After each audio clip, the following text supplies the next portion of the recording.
Hi, Jim Gordon here for another small cap interview. Today we talk about security and your business. Online security and online cyber scams are everywhere these days. For your company, it's not a matter of if, it's a matter of when, which ties in with our guest today. We'll be joined by two gentlemen from Turnium Technology Group. They join us next.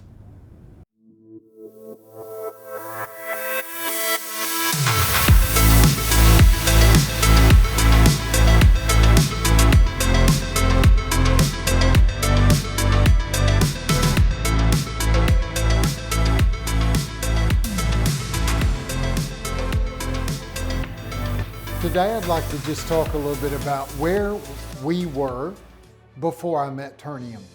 When they approached me almost 2 years ago, they were a product business. The thrust of the decisions around the offer we accepted was coming together with TTGI or Turnium because of their SD-Wan business.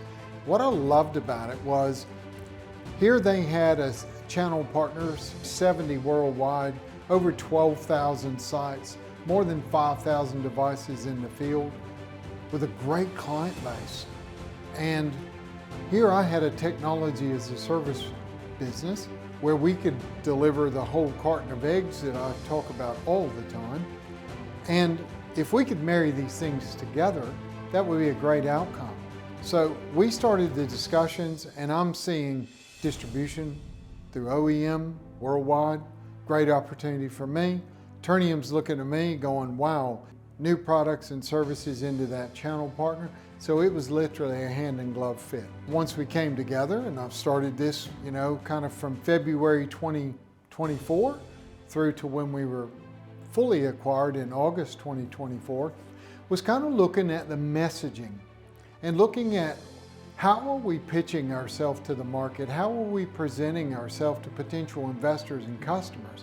And what I started to do was focus in on how do we blend these two product sets together, the full carton of eggs, and how do we get it up to the C level? How do we get the CEO to understand this complex technical solution without getting into the weeds? Since February through to today, you see the marketing messaging that we're putting out is a lot more streamlined, it's a lot more clear. Investors can now understand this is a technology as a service play, it's not a product play. So some of our Turnium investors that have been there for years have said to me, wow, it's such a welcome breath of fresh air. Because now we can see where this is going. We can see there's a real strategy, not just selling a product or a service. Where we're going to go from there is we have literally just opened Pandora's box. And what we're finding is every single one of those partners are looking to bring those additional products and services to their client base. So where we're going from here, the sky's the limit. And when we say blue sky, I mean bright blue. Get your sunnies on and get ready for the ride, because this is where I'm going. And joining us now from Turnium Technology Group is Doug Childress, the CEO, and Ralph Garcea, the chairman. Gentlemen, welcome. Welcome. Doug, I'm going to start with you. Let's give our viewers a little background on Turnium. All right. Turnium Technology Group was founded in 2012, went public in 2022, and the company's mission is to provide technology as a service. And what that means is to provide everything that a business would need, from connectivity to the internet, a failover mechanism just in case one link was to go down, all the way through to cybersecurity. So what we really do is come to a customer with a full solution that enables them to just make decisions and let us look after the IT infrastructure. Which is such a relief, before we move over to Ralph, because I said to you off camera that with what you guys do, and it's so rampant when you talk about online interruptions, cybersecurity, it's not a matter of if, it's when. And I said jokingly to you guys that people aren't coming to you when things are great, but you guys can alleviate a lot of the stress and fear by what you do and the multiple layers that you offer. Absolutely. Most of the companies that we do business with, they're confused about cybersecurity and confused about, well, what vendor do I call? Right. So when we go in, we don't focus on selling a product or a service, we focus on what is the problem you're trying to solve. So as a technologist of 38 years, my job is to help guide the sales team in finding solutions that actually address those problems. So it's almost like you're tailor making. It's not off the rack, one size fits all. You go in and analyze and assess. 100%. Tailored to them. Ralph, let's talk a little bit about the history of Turnium. Sure. As Doug mentioned, the company was founded in 2012. We went public in June of 2022 through an RTO. It was set up as a vehicle to grow organically and do acquisitions. We started talking with Doug probably 2 years ago. We closed the acquisition in on August 22 of this year. And it's been sort of 5 weeks here that we've started working on the strategy, integrating the two companies, and trying to figure out where the biggest growth areas are as we merge the two companies. We'll talk a little more about that in a second. Let's also give our viewers a little background on you guys and your history. To start with you, Doug, you mentioned 38 years. 38 years. You started when you were a kid, I'm going to assume. Yeah. Let's talk a bit about your background. Thank you. So I started with a company called Control Data Corporation before the internet, before Microsoft Windows. This is a long time ago. And how it's changed in that 38 years. I had a chance to work for Control Data for a few years in North Carolina, in Florida. I was selected to work on a Southern Bell project doing the voice switching in the southeast of the U.S. I left there at age 24, started my first computer company. I built that company from the ground up, ran it 14 and a half years. Found myself in Australia in 2001 and decided to work in the telecommunications industry to really understand how the carrier space worked. Worked there for a couple of years, helped the company grow from 9 customers to 38,500. Rolled out a network across Australia. And in 2005, I became the first licensed carrier in Australia to roll out a managed service solution to the desktop.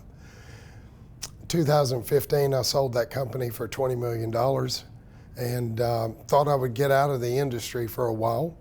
A couple of years later, I found myself right back into it because I love tech. Right. And the next business plan was about writing what are the gaps, what's missing. And I came up with this idea of technology as a service. And what that means is one vendor provides everything end to end, from cybersecurity all the way to the device you hold in your hand. Right. We white labeled that, and now we sell that through OEM partners worldwide. Ralph, a little bit about yourself. Sure. Started out as an aerospace engineer, if you can believe that. Worked for 5 years at De Havilland designing aircraft interiors. Moved to the U.S. And ran a software division for a Belgian company. Came back to Canada as a software analyst. So I was a sell-side analyst for 23 years at Scotia, Credit Suisse, Cantor, etc. Went off on my own in 2018 and started an M&A boutique, providing advisories and joining boards. So my first board was Converge Technology Solutions, which is a $4 billion VAR that has done 35 acquisitions in the last 6 years. Mm-hmm. And that's how I got involved with Turnium initially. We thought there'd be an opportunity for Converge to be a reseller for Turnium's products. So joined the board there, took them public, and here we are. And because you both have a long history, and I say that as a compliment, you've seen the changes and everything. And Doug, referring to what you mentioned, you've been there since the early days. Do you find when you get with companies who may be in a frightening situation that they're not up to date on the technology? Are you going in, I mean, I don't want to be critical, but somebody may be in that 2007, 2008 frame of mind. Yeah. And it's 2024. Yeah, that's a great point. Many times we go into companies and they have no idea how old the equipment is that may be running, the firmware, the software levels, and the vulnerabilities. Mm-hmm. So our goal is when we come into a client is to first and foremost ask them, what is the problem you're trying to solve? What are you concerned about? And it's about addressing the risk that the business owner, the stakeholder, actually thinks that they may face. Mm-hmm. And a lot of times what we find is in these organizations, the CEO is fully relying on the IT team. Right. And the IT team, they're working within their boundary of expertise. So oftentimes, they're afraid to make bold decisions. We're not. We're fearless when it comes to applying a technology solution to solve a complex problem. That's a great way to put it too, is that I don't want to generalize, but the CEO could be of an age where they don't understand, they're relying on the IT team who don't want to rock the boat. And again, because it's always something you don't want to spend money on. Yeah. Until it hits you, and then you got to spend money on it. Yeah. Pay the ransomware. Yeah. And because Ralph, you mentioned a story early to me that again, it's not if, it's when. And it's big and small companies. You talked about an iconic Canadian company like Tim Hortons, and when Rogers went down, I think last year, 2 summers ago. 2 summers ago. Explain what happened. I mean, this company, Tim Hortons, one of the biggest in Canada. Yeah, I mean, if you're relying on one carrier to basically run your business and point of sale and the cash registers, etc., if that network goes down, then you're accepting cash that day. And how many people have cash on them when they're going through the drive-through? Yeah. So the loss was probably in the millions just for that chain, but there was multiple restaurant chains, etc.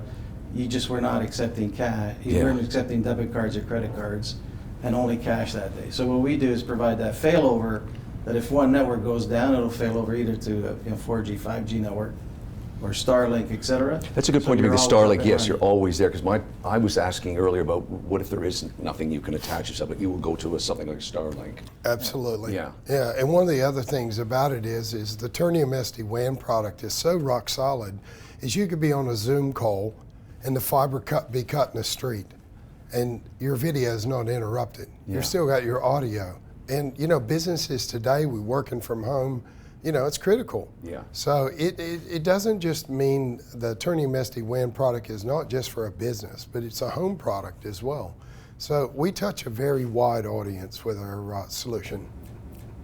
I don't know if this is a proper question, but is your setup for individuals? Not necessarily, unless you're an employee that works for an organization. Okay. Yeah. Typically what we find is organizations are going to put a SD-WAN service in because, a lot of people are working from home these days. Yeah.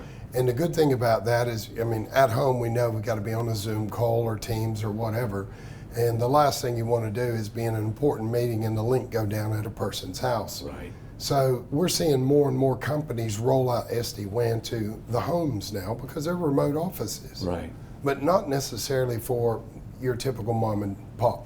But is there the company-wise, are you looking at 8 to 10 employees? Yeah. That's the smallest you would go compared to the big corporations? Yeah. The probably the smallest will be around 10 seats. That's a sweet spot for us. Those organizations in the 10 space, they typically don't have an IT person on board. Perfect. So they're looking for that outsourced expertise. And we provide everything the customer would use, from an IT support to the products and services, and we provide that with 24/7 support worldwide. Speaking of worldwide, Ralph, I'm based in Vancouver. I want to set up a branch office in Argentina. Yep.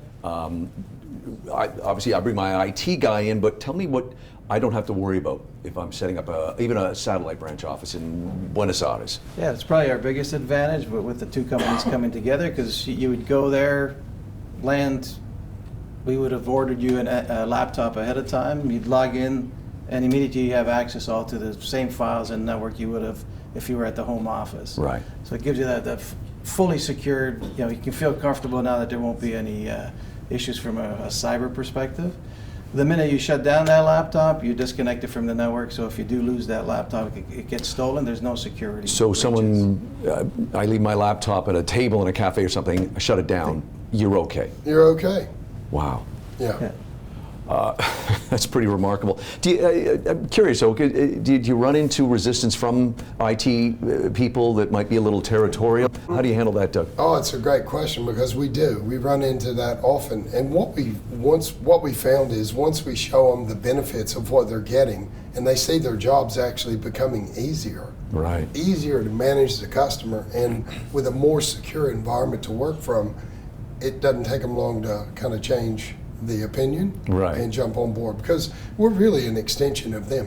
Right. Yeah, because I'm thinking older people like myself where, no, I'm really comfortable dealing with Steve in IT if I'm a client, and you guys don't step in the middle of that. No. You're just enhancing what Steve does. Yeah. Absolutely.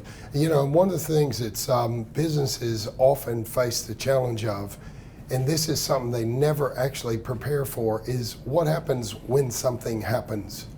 Have we tested everything? Yeah. Do we know that we can restore and roll back into an operational state? So when these IT staff start to see that we can demonstrate the ability to roll back to a clean version or restore that data, you know, it just brings that next level of confidence. So the IT guy actually ends up looking like a champ in front of his management. Yeah, because go ahead. No, you're making them more effective, because let's say that individual clicked on that phishing example I gave and Yeah. accidentally sent the invoice.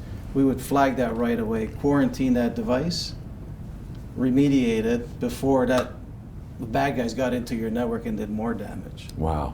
And Whereas you would have never seen that Right, if you right. didn't have our product. And we're not slagging on IT people, they do a good job, but just staying with you, Ralph, is that if something does happen, you guys are there. And because I'm wondering how many times a year would an IT department do testing and everything like that? It seems they seem to get thrown into the fire when something does happen. You guys are there to look after that as well, correct? Well, Yeah. that's probably better. Yeah. The other thing that we do is, as we service our clients, we put a little agent on every single machine. So we know the state of every device in the field. So let's just say that you're a CEO of a company and you don't want to run your business on 10-year-old hardware. Right. Well, you want to know that somebody's out there keeping their eye on the ball. And through this little agent, we can actually put in a recycle plan for the customer. We meet with them quarterly. So we make sure that everything is ticking along in the back end, so that we're there kind of as the wall of security around them. And that brings a lot of power to the customer, but it gives the confidence and mitigates the risk to the stakeholders. Next, the scammers really seem to always be one step ahead, don't they? You're always playing catch up or reacting. You guys help avoid that. Yes. Yeah. Microsoft comes up with patches regularly. If you don't upgrade your laptops and the network to those patches, then that's an attack vector for the bad guys. Right. And they're always scanning to see if there's any weak links to get into these networks. And by the time it gets to ransomware, it's too late. Right. One of the tools that we use, and this is a tool that we sell, and it's not a sales tool, but it's just to bring awareness to people. And we'll sit down with organizations like CFOs and say, can I just check the dark web for your email address? And we'll put in their email address, and within 2 clicks, we'll be able to tell if anyone in the whole organization has been leaking information on the dark web. That's important. Now, imagine for a second that someone has, and they put out their credit card number and their mother's maiden name. That's something right there that could be financially devastating to the person, and or it could be the company. And when we show people these real-time reports, it's eye-opening. It's frightening. Very much so. And I guess another thing I will say, and you guys can both take a turn at this, is also you're very aware of privacy. Yes. I mean, do you get customers sometimes or their employees, curious? Yeah, absolutely. So when we sit down with our customers, we're going to make, they'll sign a waiver with us. And us giving them the commitment, we're ISO 27001 certified. And that basically means that we're going to treat their information as secure as possible. So we don't leak any information out, but we have a very open policy with our clients, and they know exactly what we are and aren't looking at. Doug, we certainly don't want to name the companies by name, but you certainly have helped out a lot of big companies that our viewers would know here in Canada and BC. One of the things I'm interested, because one of the companies is transportation, how are you helping, say, a company of getting on a train? Because I know that I've been on these pockets where there's no internet, you're trying to do work. You've done a lot of work with them, and you've also done some remarkable stuff with, say, shipping companies. Yeah, well, in the shipping container business, the crew are on that ship for 6 to 9 months. During COVID, they were on there for up to a year and sometimes longer. And you have to imagine these sailors on the ships, they don't have a local Rogers mobile SIM. They're coming in from foreign countries. Right. And when you see these ships parked offshore, they're just sitting there waiting to come in and unload. And what we found is during COVID, there was, in the Maritime Union worldwide, 16 people committed suicide because they were away from their families and totally isolated. So I built a solution that's portable. And this portable solution gets dropped by a helicopter out to the sea container ship when they anchor, and it gives the crew access to the internet while they're out at the edge of just off the shelf, Right. until they come into port and get ready to leave. Since we've rolled that product out, we've had unbelievable, thumbs up. We love it. Can't get enough of it. And we're capturing the person's name, what ship they're on, what port they're in, feeding that data back to the head office, to companies like Maersk and CNW and some of the world's biggest shipping container companies. So it's not just about providing internet, it's providing social change. It's addressing something far more than just being a technology solution. Yeah, it's a human angle. A human angle. Yeah, certainly. Ralph, you're obviously, I'm assuming, global. Can you talk about some of the industries that obviously clearly are attracted to what you guys do? I would imagine accounting firms would be very interested. For anybody with mobile workers, right? Yeah. The strength of our product with accounting firms is you're always visiting the client, whether you're doing an audit or you're doing an advisory service for a merger or whatever. You're going to be at the client site accessing their data on your laptop. The last thing the client wants is that data to be breached and then out to the dark web or whatever. Sure. So you're at the client site, you're doing that accounting engagement, you close your laptop, you leave, that data secure. It never leaves the perimeter of that office, right? So that's where our biggest strengths are, and the privacy and data security we provide is really one of our biggest strengths there. It could be the same in the healthcare industry. If you're at a teaching hospital, you got doctors going in and out of the hospital, as long as it's ring-fenced from a security perspective. The minute that intern leaves the hospital, there's no data on their device. And we'll provide that security for healthcare, manufacturing, accounting, anybody with a mobile worker. We'll do everything from ordering that laptop or tablet for the worker to providing the cybersecurity fort around that device. And no matter what business you're in, and I know that I've seen this on the news now and again, whether you're in Canada, the United States, or other countries, can you help out companies that are in those often dead zones in rural areas, be it in Canada or the States? One of you want to take that, Doug? Yeah, I'd love to take that. So we've got a product that we're working on now that's about to be released early next year that'll be able to be dropped into any community. So if you're in a community and you're isolated from having access to the internet, this box will not only provide you internet access, it'll provide community internet access, it'll provide telephone services. And I always say to people, could you imagine having a payphone out in the middle of nowhere? That's what we're going to deliver. And that opens us up to teleeducation, telehealth. It's all about providing connectivity to open up the world of technology to wherever people are. Doug, I'll stay with you on this one. One of the things I've always been told is to beware of going into, say, cafes, restaurants where you might have the group Wi-Fi, that it's easier to hack. What can you guys do for me if I have a small cafe or a restaurant? How can I tell my customers they'll be okay? Yeah, so what we do is we actually provide the SD-Wan solution. So we're going to give the cafe the failover in case they lose one of those links. But they're also going to put in the Wi-Fi so that the guests, the patrons, they can have access to the internet securely from the administrative network. And we keep those two traffic streams completely separate and isolated from the other. Ralph, I'm assuming there's a lot of companies out there. What differentiates what you guys do from your competitors?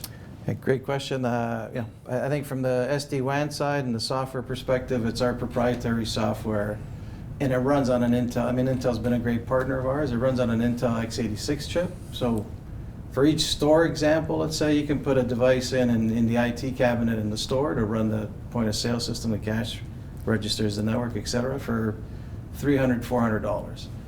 Competitors like Cisco, Palo Alto, Fortinet, all the big guys, you're looking at thousands of dollars for each of those devices. So just on the hardware perspective, there's that cost savings. And then the way our software is built, there's embedded encryption from when the data is sent and received at the storefront or the cash register, et cetera. So it's fully encrypted in transport. Another layer that we sit under the cybersecurity stack that Doug's developed, and we'll sell that as a package from end-to-end protection, encryption, at a $400 price point for the hardware versus $4,000 to $5,000 for some of the competitors. Ralph, I want to stay with you. Give our viewers a sense of the simplicity of how you create this for a company. I sense that maybe there'll be viewers thinking, oh, this is overwhelming, maybe too much work, it'll take months and months and months. How simple is this? Yeah, the great example is the Argentina example. Let's say if you're setting up a remote office there, however many employees you have, you come online, you order the 10 laptops, they'll come fully configured that when those laptops are open in Argentina, they'll have access to your network fully secured, and you should have no concerns from a cybersecurity perspective. I'd love to add to that as well. One of the things that we really pride ourselves on is to remove the capital expenditure. So if the customer wants to rent the solution from us and just make it a service, so an OpEx cost, we offer that worldwide. So be paying a monthly fee for that without having to pay tens of thousands of dollars for that equipment up front. So here's my monthly fee and that's that. That's that. Just ask you to explain the SD-Wan for our viewers. I don't know what that is. Explain it to me. Do you know the easiest way that I always say SD-WAN is like having a hand connected to the internet. You've got 5 different paths to the internet. Right. And if you lose 2 of those links, the other 3 are still there. And that could be a Starlink, that could be a mobile SIM. So the SD-WAN product is software-defined wide area networking. And what it is literally doing is our controller is talking to the device in the business and saying, you've got 3 or 4 or 5 different paths to the internet, and we're going to move that traffic through from that device to the internet regardless of which link's up or down. And it does that dynamically in real time so that the customer never feels an interruption of service. Wow. And one of you guys, you pick this up here, but can you talk a bit about your revenue model, Ralph?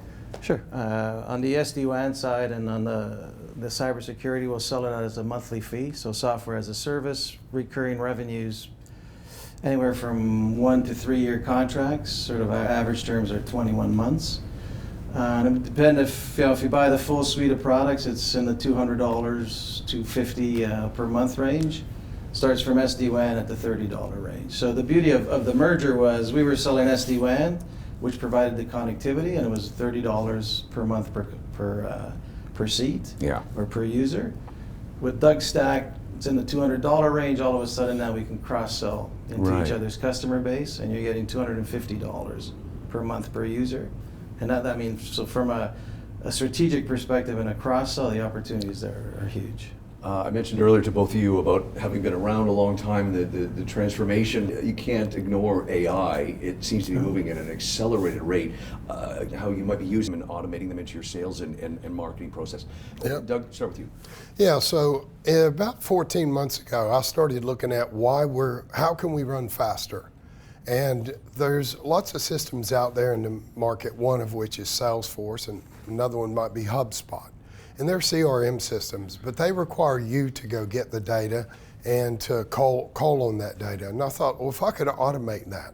So imagine a sales rep sitting in a coffee shop and he decides that tomorrow I want to target accounting firms.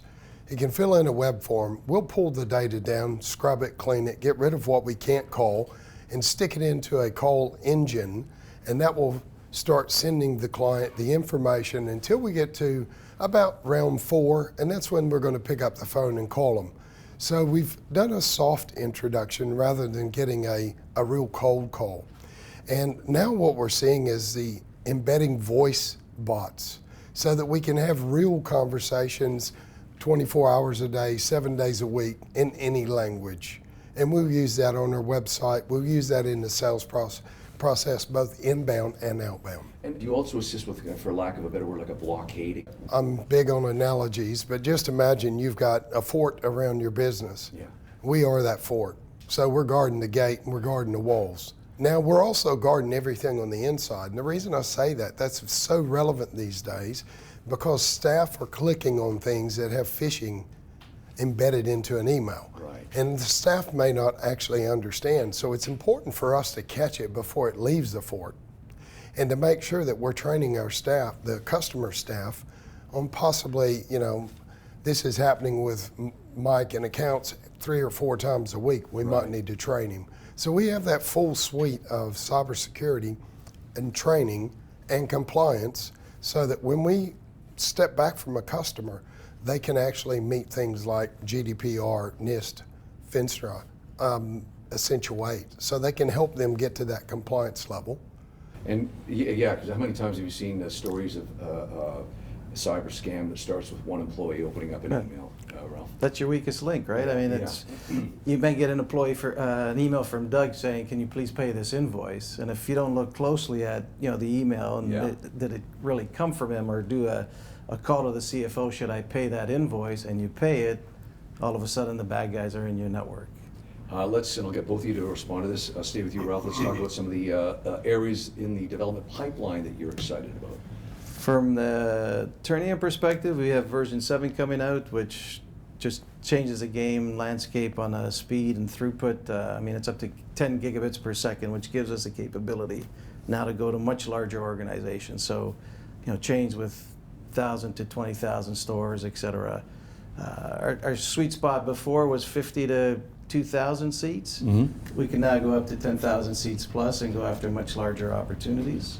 And Doug's been working on some great products. Pick it up from there, Doug. Yeah, look, we've been developing. So we've got a development center in Halifax.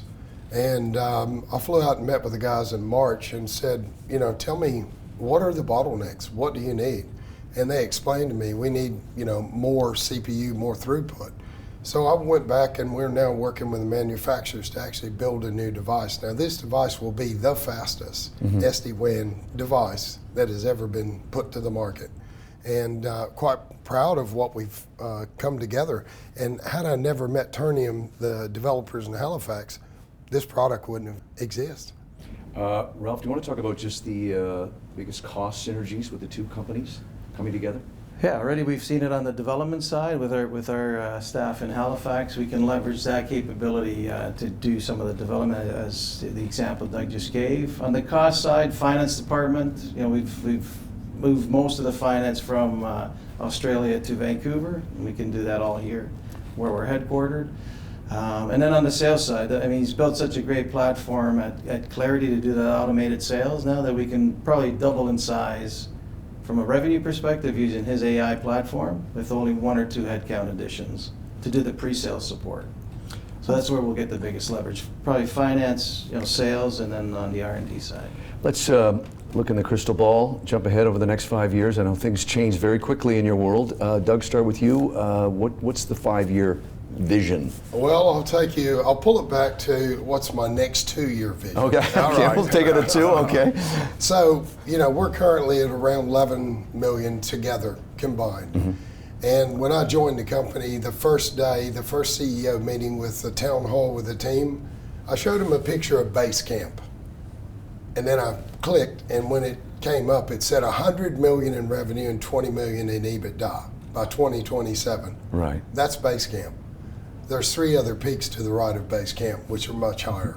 So how are we going to get there? We're going to get there by organically growing. That sales engine is now working at such an efficient manner that we're booking like 18 meetings in a week for 2 of our sales rep in Sydney, Australia. Yeah. To the point where the sales rep are saying, can you please slow down? And they quoted, in the first 16 days of September, they quoted almost $1 million in new business. It was just crazy. Yeah. So what we want to do is accelerate that. If we're selling and growing and we can see the volume coming through, we'll put on more sales resources. And it's about, in my mind, about measuring the data, measuring the flow to know what the velocity is from the time we take a cold lead in till we put a quote out. I mean, I've covered tech for 23 years as an analyst, and everybody has that business plan where you see a 5 to 10 to 20 to 40 million revenue growth. Mm-hmm. Very few execute on it. With the platforms that we've put together now and having that automated sales engine, the visibility is there on the organic side, so doing 5 to 10, 20, 40 million in revenue. And then through acquisitions, we'll get to that 100 million piece where what you want to buy is, what's the quickest way to a customer base? So you buy someone who's got 3,000 customers, let's say, that's just selling hardware, and we go in now and sell our software stack. And they haven't bought any software from this one vendor. We can go in there and sell SD-Wan cyber and the full suite of services in there. And you get to 100 million pretty quickly, and you get the operating leverage there to get to that 20 million in EBITDA. Ralph, where can our viewers find out more information on Turnium? Best site is ttgi.io.